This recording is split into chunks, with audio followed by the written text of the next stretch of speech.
So I want to talk with you guys today about the CEREC technology that we have at the office that's made by Sirona, and just what a convenience it is to you as a patient. You know, many years ago when you came in and had to have a crown done, it was oftentimes a multiple appointment visit. You would come in and reshape the crown, the tooth. You would have to take an impression. Typically a pretty unpleasant experience for most people. Has that gooey stuff, that bad taste. Have a temporary crown made, and then anywhere from 2 weeks to a month, you would come back and then get your permanent crown. Oftentimes that second appointment would require another round of anesthetic in order just to keep the tooth comfortable. With the CEREC technology, we can do all of that in one visit. So you only get numbed one time. You don't end up having to wear a temporary crown. And one of the reasons why the doctors, myself included, appreciate the technology is we're in complete control of the shape and the color of that restoration.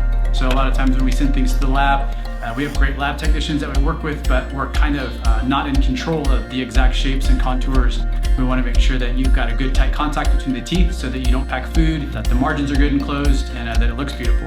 And so when we do that all in one day, we have complete control over all of that. And then in the rare occasion something doesn't work right, we can fix it. Like, you're already here, you're already numb, and we can pretty quickly address those issues that are often concerns and common problems when you send things to a lab. And we've been doing that since 2015. It's a wonderful technology to get you in and out in one day as opposed to two.